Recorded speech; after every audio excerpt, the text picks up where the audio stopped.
Well guys, I've been slowly picking away at this truck here whenever I've had free time. This right here is a 2004 Chevy Avalanche. It is nothing special. If anything, it is something unspecial. Why? 1, it's got rotted frame. 2, it's got more rot on the frame. 3, we're selling the 5.3 out of this. So what am I going to put into this in Derby if it's not going to be a 5.3? Wait a minute. You guys on the internet are going to be saying, that's not fair. Zach's finally got a V8 truck and he's not going to run a the 5.3 LS. That's right. Oh, I'm just trying to pull up these front drive shafts. They don't want to come out.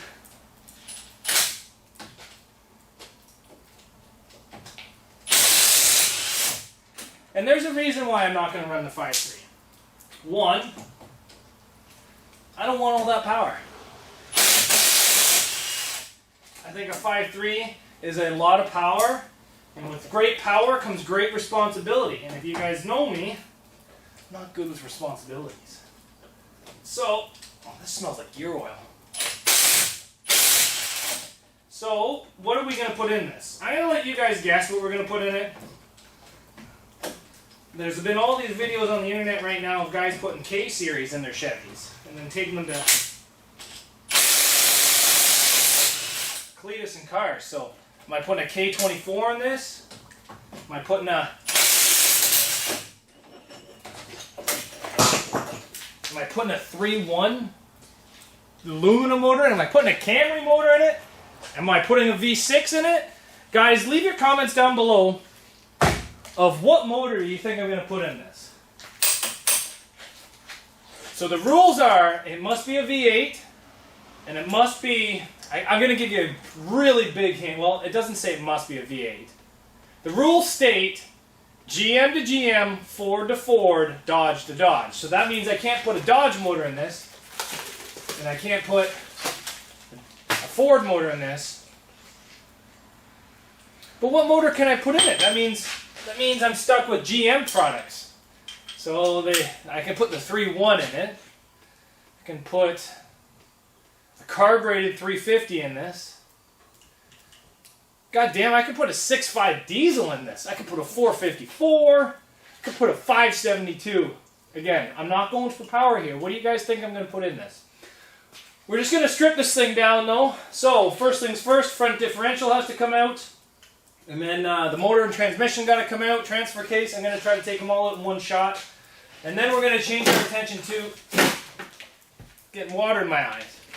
We're going to change our attention to the body mounts, because every body mount in this can be changed to 3/4. I've taken photos of the damaged spots on the frame and I've sent them into the tech officials, so hopefully I can hear back from them in the near future about what I can and can't do to this. So I'm going to keep stripping this thing down. Guys, it never fails. The Walden is always going to find the things that you forgot to disconnect. Like the pressure line to the power steering, which is pretty damn tight. The fuel lines, the ground cable, and shifter cable. That is what we forgot today. So let's get those things off there and then we can yank this motor out of here. If you don't pay your bills, they'll repossess your engine. Just joking. We got the motor out. We got it all ready to go. I'm going to get it on this skid because once stuff's on skids, it's easier to sell. I have a video of this thing running. Any of you YouTube guys that are looking to get it, I don't know, what's $800 for running for 5.3 with the pedals and the intake and the full wiring harness and all that fun stuff. Transmission, questionable. Transfer case, questionable. I think the transfer case is fine, but it looks like the transmission's been replaced. Maybe, I don't know. But motor runs good, and we're just taking it out. But now we get to see the kind of shape that this thing's actually in.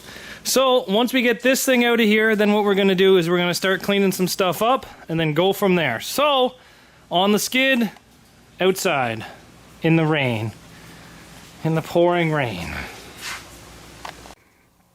Well guys, it may have looked like we just made a huge mess, but guess what? We have made, trying to clean everything up and just making a bigger mess. We have made a huge mess here, and I kind of feel proud about it, believe it or not. We got the rear diff cover off. We got all the brakes off. We're going to start doing some stuff with the brakes, but guess what?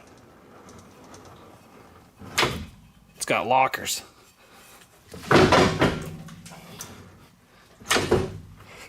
I think I'm still going to weld it. Don't really trust factory lockers. I just wish the frame was this nice the entire way through, but I've messaged the promoter because the frame is rotted. I don't know if you guys can see this right there. And then up here, right where the main front suspension is hanging down, it's all rotted there as well. Like, this is bad. So I got to figure out what I can do, what I should do, and what I'm allowed to do.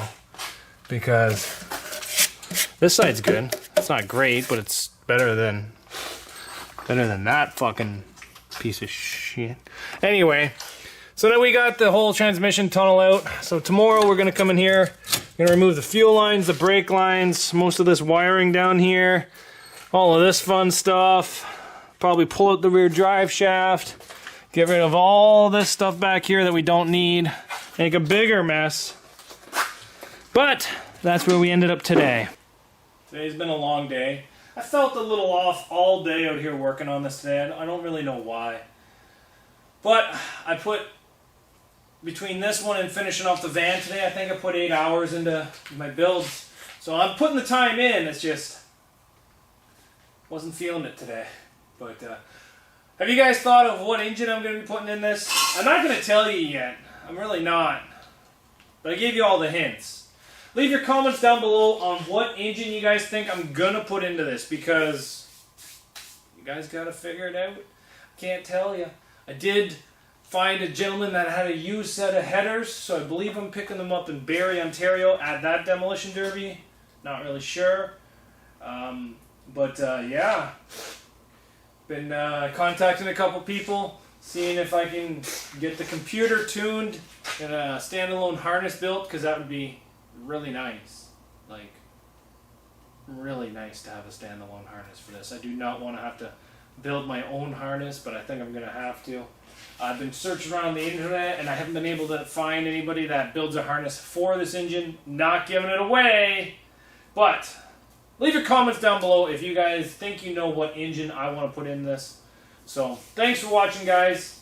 Hopefully I feel a little bit more motivated in the upcoming days, but I don't know, maybe it's the shitty weather outside today, maybe it's just this thing, I don't know, but we got to figure out what's going on, because tomorrow we got to throw tires on it so I can move it ahead, so I can finish stripping out. I want all the interior out of this, I want the dash out, I want everything out of this. So then that way, I'm all set to start on the cage and fun things like that. I do think I'm going to need a bigger fuel tank for this.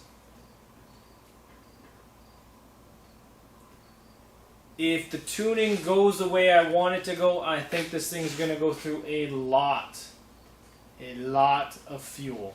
So we might have to see what we can find for a bigger fuel tank. So that's something that we need to keep our eyes open for in the future. Because I don't think these boat tanks are going to hold enough fuel to keep this thing going. So thanks for watching, guys. And did I leave too much of a hint there? But thanks for watching, guys. We'll see you back here later on Zach's Workshop. And I always like to do weird ones. This year we've done a Subaru. That's another weird one. I've done a couple Subarus now. We've done the Nissan Quest. So we're going on a quest in my favorite rocket ship. No, a little different. And now we're doing this Avalanche. Just had a guy message me, because I have all these stuff listed for part out, and he's begging for me to sell him this truck so he can derby it. And I said, buddy, I'm derbying it. So I'm not looking to sell it, so let's get this building going on. Thanks for watching, guys. We'll see you back here later on Zach's Workshop.